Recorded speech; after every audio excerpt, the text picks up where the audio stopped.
ideia de que essa sua pesquisa seria tão utilizada, né? Nós não imaginávamos que teríamos essa pandemia e de repente veio a pandemia e nós fomos beber da fonte aí da pesquisa do professor Célio Neto.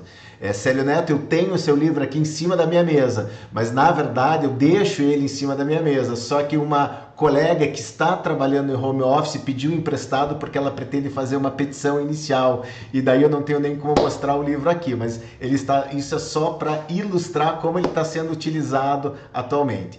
Então o Célio é um amigo, é um prazer estar aqui com você, né? Nós te agradecemos aí muito a sua presença e o aceite do seu convite. Então a palavra é sua. Agora consegue me ouvir bem? Perfeito. Muito bem. Então, boa tarde a todas e todos. É sempre uma alegria muito grande estar aqui com os amigos da Associação dos Advogados Trabalhistas do Paraná. Cumprimento a todos na pessoa do presidente Alberto. Cumprimento ao Marco, não só como vem coordenando, por sinal, um evento totalmente diferente na nossa sociedade, em rede, o teu evento, os diálogos ocorrem naturalmente entre o que o professor Manuel traz, depois o professor Dalegrave, e eu vou usar um pouquinho da palavra deles, cumprimentando o professor Manuel, cumprimentando o professor Dalegrave, ao meu amigo também, professor André, igualmente a professora Ana. Eu aproveito um pouquinho do que foi dito, com eu sempre gosto de olhar o lado positivo da coisa. Então, eu poderia olhar e dizer o seguinte, bom, falar depois do professor Manuel e do Dalegrave, puxa vida, que enrascada. Mas eu já começo a pensar assim, olhando o lado positivo, bom, que bom, o pessoal já ouviu tudo que tinha de melhor para ouvir, depois ainda tem o André, a Ana, então agora dá para o pessoal dar uma relaxada e não fica tão preocupado em ouvir o que eu vou falar. De qualquer forma, eu vou procurar trazer algumas... Está todo mundo me ouvindo bem agora? Está tudo bem aí, Alberto, me ouvindo bem? Perfeito, Célio, obrigado. Perfeito? Muito bem. Então, tá bom. Então, vejam, por que eu gosto, obrigado aí pela gentileza também das palavras do Marco, por que eu gosto do termo trabalho em ambiente virtual? Porque o trabalho em ambiente virtual é o trabalho no ciberespaço. O teletrabalho ocupa uma parte hegemônica desse trabalho, mas não só o teletrabalho ali perpassa. Nós podemos também inserir a liberdade de expressão diante das discussões que ocorrem cada vez mais frente às manifestações em redes sociais, que, como todos os direitos, não há direito absoluto, ele deve ser sopesado. Nós podemos ali inserir o direito à desconexão, direitos esses que não estão limitados ao trabalhador em regime de teletrabalho ou outra forma de trabalho remoto. E sim, um trabalho que, assim como a proteção de dados, tanto do trabalhador quanto da empresa, são situações, são matérias que abarcam não só o trabalhador em regime de teletrabalho, mas de uma maneira mais geral, também o trabalhador presencial. Por isso eu gosto do trabalho em ambiente virtual, conceituando o porquê desse título. Pois bem, então o que a gente vive aqui? Nós tivemos de uma hora para outra só previsto, aí talvez pelo poeta, profeta Raul Seixas, 4 bilhões de pessoas em distanciamento social. Metade do mundo em distanciamento social.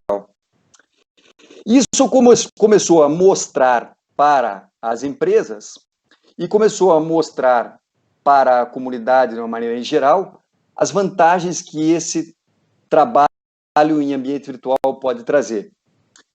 Vejam, uma notícia agora de 8 de junho de 2020, de 4 dias atrás. A ANEEL, Agência Nacional de Energia Elétrica, verificou que teve uma economia de 15,1 milhões de reais em gastos nos escritórios da agência nos 5 primeiros meses de 2020. A produtividade, mesmo nesse regime desestruturado que estamos atualmente, sem uma organização de um teletrabalho, já se percebe. Domênico De Masi já dizia, o filósofo Domênico De Masi, um estudioso do teletrabalho, Ele já diz, olha, em casa você produz em 4 a 5 horas o que se leva 8 a 10 na empresa. Então as empresas estão percebendo e aí começa a se projetar. No dia 8 de junho, numa entrevista para o Valor, o presidente da Petrobras disse que é possível, ele não disse que vai trabalhar, mas ele disse, olha, é possível trabalhar com 50% do efetivo que nós temos nos escritórios. Numa matéria do El País, em maio de 2020, já no final do mês, o Facebook anunciou que metade da sua equipe deve trabalhar à distância na próxima década. Essa é a projeção que eles fazem. O Valor também trouxe um outro estudo, com 705 profissionais, indicando que 54% deles irão pedir aos gestores para trabalhar remotamente após a crise. Crise, aliás, que é uma oportunidade ao teletrabalho, como sempre o foi. O teletrabalho sempre cresceu na crise. Foi assim na década de 70, quando Jack Mills escreveu a obra Fazendo o Teletrabalho uma Realidade, e propôs ali a inversão. Ao invés de irmos até o trabalho que vem até nós. Afinal, estávamos vivendo a crise do petróleo. Depois, no atentado às Torres Gêmeas, no dia seguinte ao atentado, grande parte das empresas que ali estavam trabalhando já atuavam de forma descentralizada por meio do teletrabalho. A tal ponto que o teletrabalho cresceu nos Estados Unidos da América, que antes do Covid-19 já eram 70 milhões de americanos teletrabalhando. Metade dos indianos teletrabalham. E 10% dos trabalhadores no mundo. Então, o Covid trouxe uma experiência de uma hora para outra, de sopetão, sem nos avisar, sem planejamento. E instituiu o quê? Instituiu o teletrabalho precário. Que fazemos hoje não é essencialmente um regime de teletrabalho. Não há um planejamento, não há uma instituição, na grande maioria das vezes, de um programa de teletrabalho, não há políticas de teletrabalho estruturadas. E nós estamos em meio a uma pandemia, todo mundo com medo de, puxa, será que eu vou ficar doente? Qual está sendo? O que está acontecendo? Na verdade, nós temos uma crise, ao mesmo tempo que uma quantidade enorme de informações, uma crise em saber em qual informação acreditar. Nesse cenário de um teletrabalho precário, a Isto É, de 27 de maio, a Isto É Dinheiro, nesse momento, 34% das pessoas estão preocupadas com o Covid-19. 20% estão preocupadas porque está difícil de trabalhar com os filhos juntos. Afinal, nesse teletrabalho precário, os filhos que deveriam estar na escola estão juntos.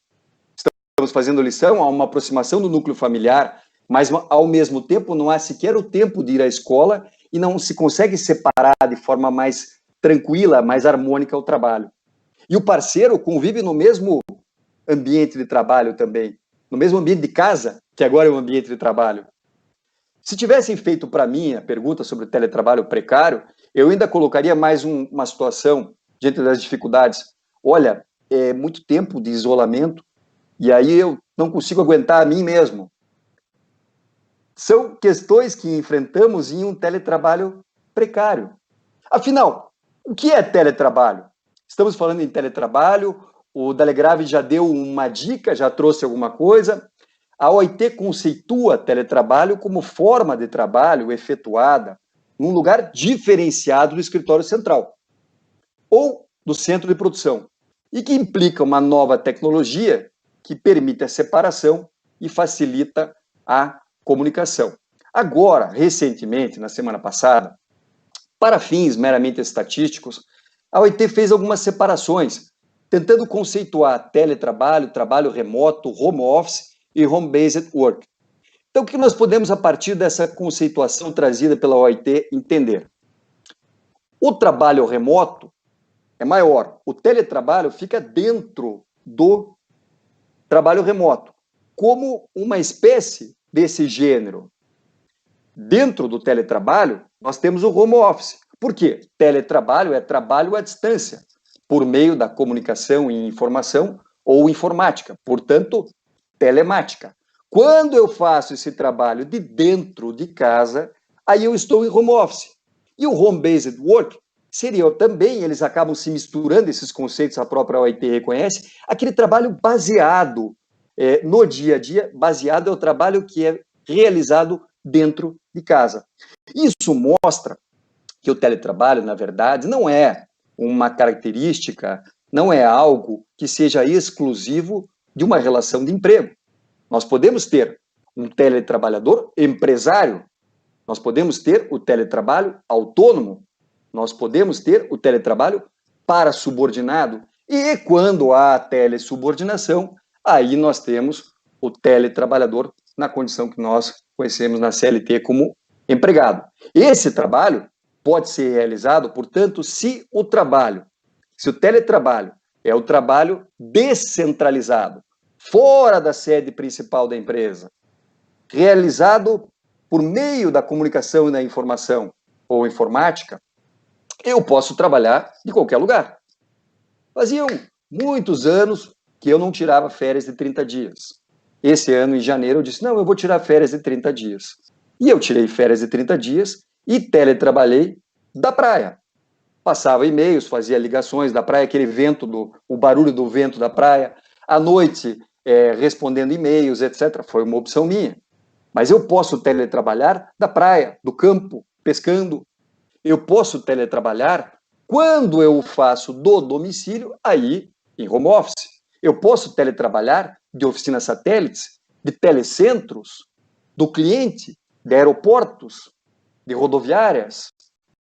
Agora, recentemente, diante da crise, tem que se criar oportunidades. Então, a rede IBS criou o home office. Então, é o trabalho em que eles alugam um espaço dentro dos seus hotéis para trabalhar lá de dentro. Esse trabalho ele pode ser fixo em um local, ele pode ser nômade, cada hora está em um lugar diferente, migrando, ou ele pode ser misto, combinar maneiras distintas. Pois bem, acontece que a CLT conceitua o teletrabalho como o quê? Ela fala lá, no artigo 75B, que se considera teletrabalho a prestação de serviços preponderantemente fora das dependências do empregador.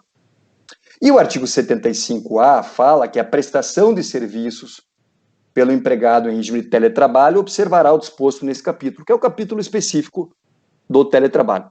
Ora, se teletrabalho é trabalho à distância por meio da comunicação e informação, eu não preciso necessariamente estar preponderantemente fora da empresa para estar teletrabalhando. Não me parece, aí eu faço uso dos ensinamentos do professor Manos, que diz, olha, quando você quer discordar ou do legislador ou do juiz, você fala data vênia. Então, data vênia não me parece que seja a melhor conceituação. Melhor teria sido se o legislador tivesse dito o seguinte, olha, o regime de teletrabalho não se aplica, aliás, quando não for preponderantemente, não se aplica, aliás, o controle de jornada não fica isento quando não for preponderantemente descentralizado. Teria sido, me parece, mais técnico. Mas devo reconhecer que, na verdade, segue-se a mesma sistemática do Código do Trabalho português, que trata lá no artigo, salvo engano, 165, o trabalho habitualmente fora da empresa, considerado como teletrabalho. Pois bem, conceituado o teletrabalho, visto um pouquinho do cenário que nós estamos, eu quero dizer o seguinte, nós temos grandes temáticas a serem enfrentadas em se tratando do regime do trabalho em ambiente virtual. Quais eu trago aqui de maneira muito breve? Primeiro, o professor Manuel bem lembrou do direito das pessoas a terem o acesso a participar, quando ele falou aqui dos advogados, nós advogados, olha, o advogado que não tem as mesmas condições, a parte que não tem acesso ao equipamento tecnológico.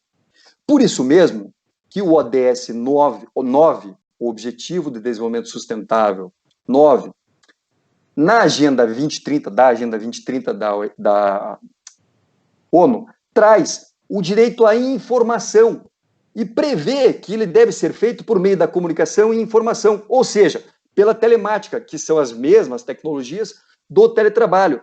E tem uma intenção de levar isso, uma ampliação desse contingente de pessoas que têm o direito à informação até 2020. Estamos em 2020 já.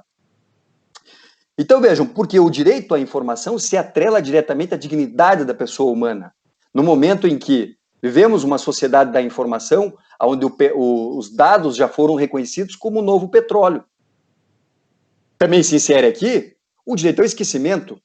Afinal, algo que se fez na adolescência vai ficar o resto da vida nas redes sociais, na nuvem? E como fica o ônus da atividade diante da regra trazida pela reforma trabalhista?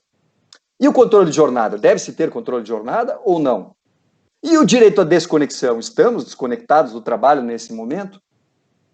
Benefícios. É possível pensar em mudanças nas condições de benefícios durante o teletrabalho? E as doenças de trabalho? E os acidentes do trabalho? Qual o regramento? Como devemos entender? Pode-se inspecionar a casa do teletrabalhador a fim de verificar as questões de saúde e segurança do trabalho se estão sendo cumpridas? E a capacitação desse trabalhador que deve se adequar à quarta revolução industrial, à revolução digital? Para que esteja aí um excelente tema, aliás, para que os sindicatos se dediquem na capacitação desses trabalhadores, as empresas se preocupem com a adaptação ao regime de teletrabalho. E as redes sociais? Como devemos nos manifestar nas redes sociais? Elas são livres? O teletrabalhador, o empresário, pode se manifestar de maneira livre ou há alguma limitação? E o monitoramento? Como fica o monitoramento das atividades e o controle de jornada? E a própria avaliação, trazida como um elemento importante no que diz respeito ao uso da inteligência artificial pela OCDE, e o sentimento de pertencimento que não se pode perder no teletrabalho, para que não nos sintamos uma ilha isolada, perdendo o sentido, a visão global da empresa, mas sim tendo aquele sentimento que Zygmunt Bauman trata de pertencimento. E a igualdade de gênero que se pode buscar diante do teletrabalho. E como fica a representação de trabalhadores? E a proteção de dados? A Lei 14.010 de hoje, tratando da proteção de dados, dizendo que as sanções entram em vigor a partir de agosto de 2021. E qual é o local da prestação do teletrabalho? Se o local é um ambiente virtual, aonde eu devo entender como local da prestação de trabalho na aplicação de uma convenção coletiva? E no teletrabalho transnacional, eu vou trabalhar com o quê? Código de Bustamante? Eu vou analisar a norma mais favorável? Qual a norma mais favorável? A norma mais favorável, por outro lado, ela pode talvez representar um prejuízo ao trabalhador que queira prestar serviços a um local em que ele não possa, em que ele concorra com locais que tenham menores direitos trabalhistas. São muitas questões para serem apreciadas. E nós vamos começar a apreciar a partir de agora. Brincadeira, não, a gente só vai tratar de um ou outro tema aqui, porque tem outros palestrantes, vocês não vão ficar me aguentando a tarde inteira, podem ficar bem tranquilos. Mas é só para a gente fazer uma reflexão de como os temas são longos aqui, como tem muita coisa para a gente enfrentar. Vejam só, eu escolhi aqui rápidas temáticas. Vamos começar aqui pelo ônus da atividade. No ônus da atividade, então a gente sabe que a reforma trabalhista fala que o empregado e o empregador vão combinar como é que vai funcionar o custeamento para a realização das atividades, com relação ao hardware, o software, todas as despesas para a realização do teletrabalho. Pois bem, só que nós temos a regra no direito do trabalho do ônus da atividade sendo do empregador. Como fica essa regra frente à reforma trabalhista? Vamos tentar dar uma olhadinha o que está acontecendo, não só lá fora, como em algumas questões de âmbito interno que envolvem o próprio CNJ e o TST. Vamos lá. Então, a recomendação 184 da OIT trata de trabalho em domicílio. Trabalho em domicílio não é necessariamente teletrabalho, até porque a sua conceituação é muito mais atrelada a um princípio, a um momento da segunda revolução industrial, naquele trabalho manufatureiro, do que o home office próprio agora da quarta revolução industrial.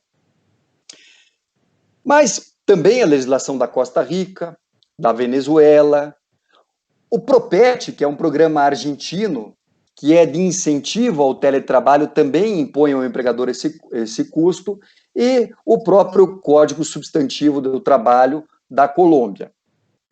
Por outro lado, vejam que no âmbito interno administrativo, a resolução 227 do CNJ, em seu artigo 13, diz, olha, servidor pode trabalhar em casa, mas você é responsável por providenciar e manter a estrutura física e tecnológica necessária e adequadas para a realização do teletrabalho. Na mesma linha, e até antes disso, porque a do TST é de 2012, a resolução 1499, em seu artigo 7º, ela fala que o servidor público que desejar atuar em regime de teletrabalho pode fazer, desde que arque com os custos de instalação e manutenção dos equipamentos necessários ao desempenho da função.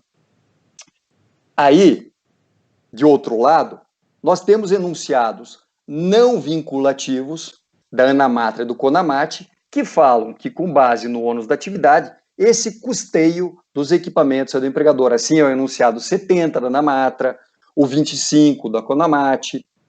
Recentemente, enfrentando essa matéria, aliás, em tempos de Covid, mas não relativo a uma situação que ocorreu em tempos de Covid. Uma decisão recente do TRT 2, em sua terceira... Aliás, o empregado aqui, quando se enfrentou essa questão dos custos na realização do trabalho, a denominação, a nomenclatura do cargo era teleoperador de atendimento cliente home base. Já usava uma nomenclatura semelhante a essa trazida pela OIT na semana que passou. E o relator entendeu aqui que o trabalho, que o valor contratado para a realização da atividade já remunerava também todas as despesas com espaço físico, com energia elétrica, com material de trabalho em geral. Esse era um processo da Gol. Agora vejam, data vênia, como o professor Manos ensinou. Eu não posso pensar, no meu entendimento, que se eu estabeleço um salário e digo que esse salário paga por todas as despesas, que não haja aqui o salário complessivo. Então, não acredito, na minha opinião, não é a apreciação mais técnica com relação a essa matéria.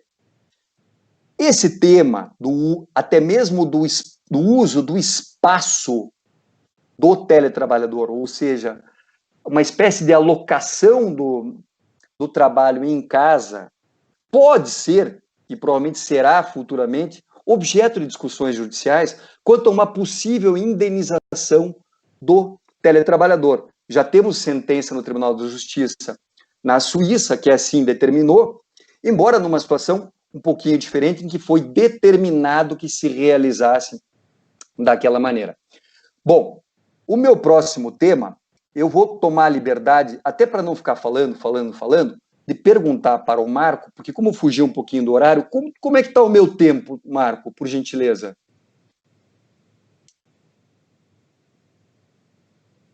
Eu tenho 10 minutos? Então, legal porque tem um tema aqui que é a produtividade,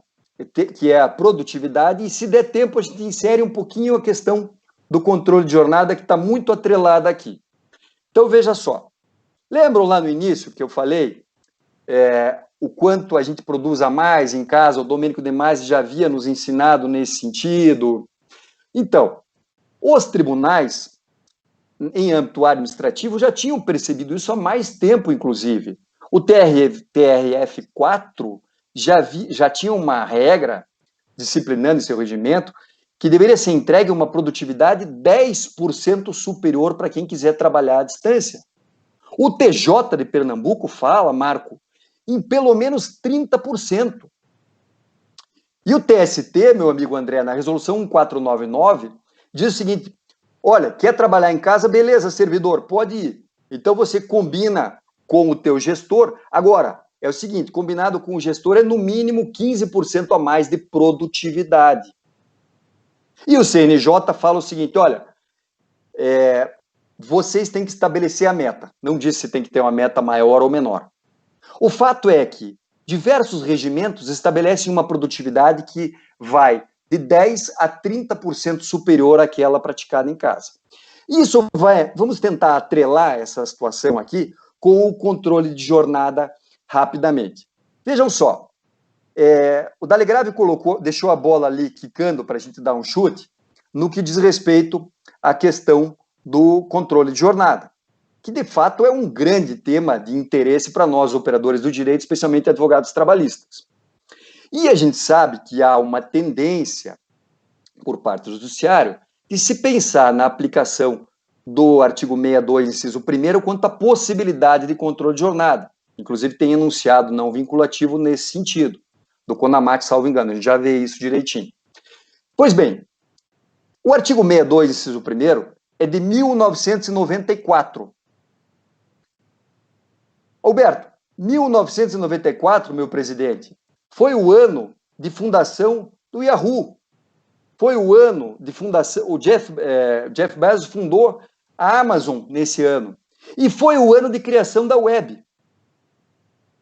Nesse ano, o Tim Berners-Lee, com base nos escritos de um visionário chamado Vannevar Bush, criou a web. Diante dessa indexação possível com a web, nos trouxe toda a facilidade para que nos inseríssemos de forma mais forte na sociedade da informação.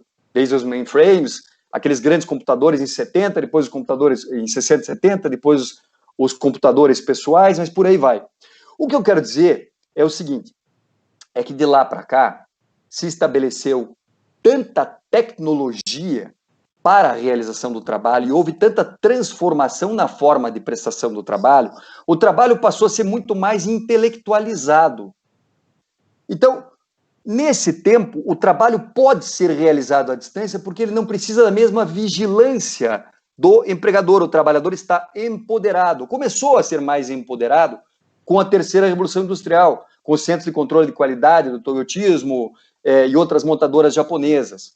E outras formas de produção coletiva, de remuneração coletiva nas montadoras japonesas, ou mesmo com relação a outras situações que trouxeram o quê?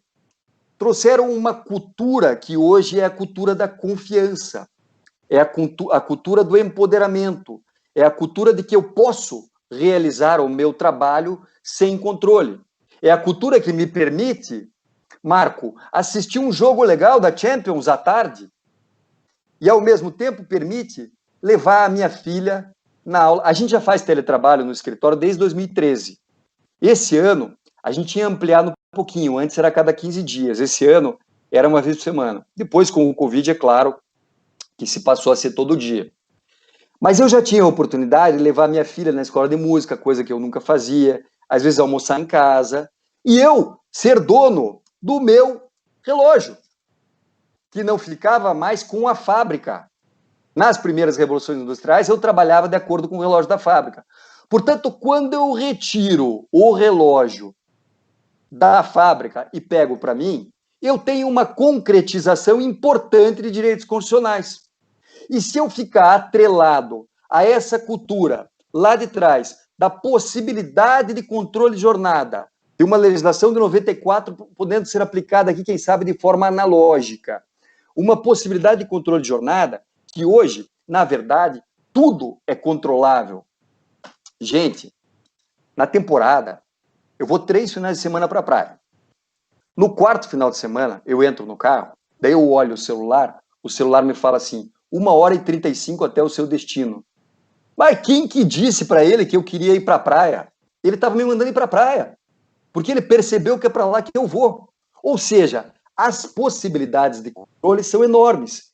E se eu tomar, portanto, a possibilidade de controle de jornada como meio apto para que eu faça esse controle de jornada, para que o trabalhador tenha direito às horas extras, eu posso retirar um grande barato do teletrabalho, que é esse autogerenciamento, esse empoderamento. Vejam que a própria resolução 6770 do STF, ela traz uma disposição no sentido de que ela está preocupada aqui com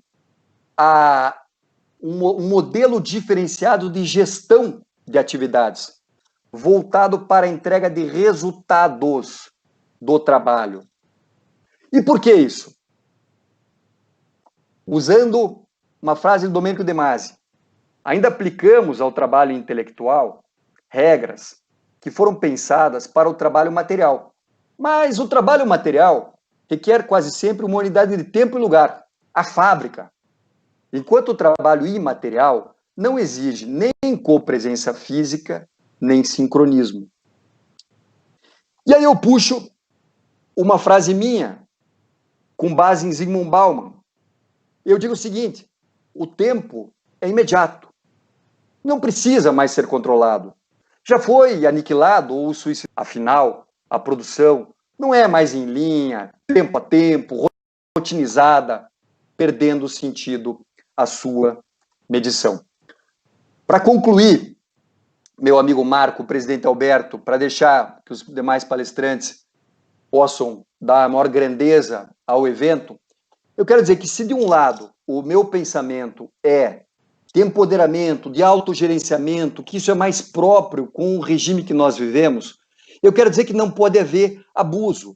E aí eu pego o exemplo que foi dado aqui do call center.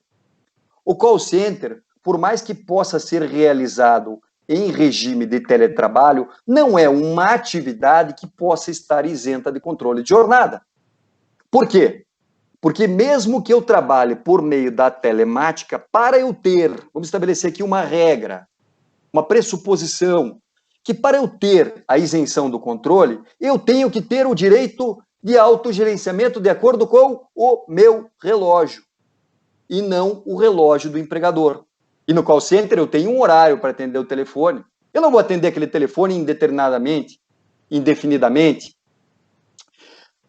E devo reconhecer, de forma contrária ao que defendo, o enunciado 71 da ANAMATRA não vinculativo, os enunciados 21 e, salvo engano, 22 da CONAMAT também, que tratam do direito às horas extras, a própria legislação portuguesa, nos artigos 165 e 169 do Código do Trabalho português, que tratam do direito à anotação dessas horas de trabalho. Recentemente há um decreto presidencial da Bolívia nesse sentido também, e a Colômbia também traz uma disposição. E aí, concluindo, vejam uma outra temática importante. Se eu faço o controle, até onde pode ir esse controle? Esse controle, em que pese a gente deva pensar aqui no autogerenciamento, se houver o controle e a anotação da jornada, eu tenho que tomar cuidado com políticas invasivas. Por exemplo, políticas de geolocalização. O Estatuto dos Trabalhadores da Itália toma um cuidado especial ali pelos seus artigos 3º, 4º a 6º, com relação a essa vigilância realizada à distância, que é uma outra temática importante. Mas, gente, tem muitos temas muito interessantes, mas eu quero aprender um monte com quem vem depois de mim aí.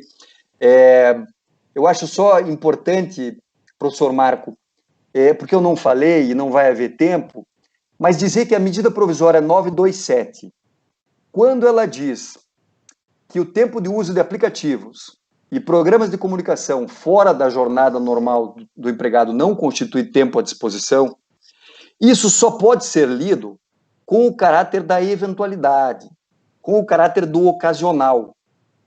Porque é evidente que se o empregado encaminhar mensagens a todo tempo, como se não houvesse amanhã, sem respeitar o direito de desconexão, sem observar os seus horários de lazer e de descanso, isso vai se caracterizar como hora extra e vai gerar aí um grande passivo ao empregador. Então, gente, eu agradeço imensamente o convite, é uma honra para mim estar aqui. Obrigado, presidente Alberto, obrigado, Marco, obrigado a todos os demais pela oportunidade. Um forte abraço em todas e todos. E fiquem com Deus e se cuidem, por termos aí, que saiamos mais fortes de tudo isso que estamos enfrentando. Então, gente, eu agradeço imensamente o convite, é uma honra para mim estar aqui. Obrigado, presidente Alberto, obrigado, Marco, obrigado a todos os demais pela oportunidade. Um forte abraço em todas e todos. E fiquem com Deus e se cuidem, por termos aí, que saiamos mais fortes de tudo isso que estamos enfrentando. Muito obrigado, Célio. Foi excelente, excelente mesmo. Né? Estão me perguntando aqui o nome do seu livro, né? Já passei aqui nos comentários. Sem dúvida nenhuma, um tema aí que a gente está utilizando todo dia. Né?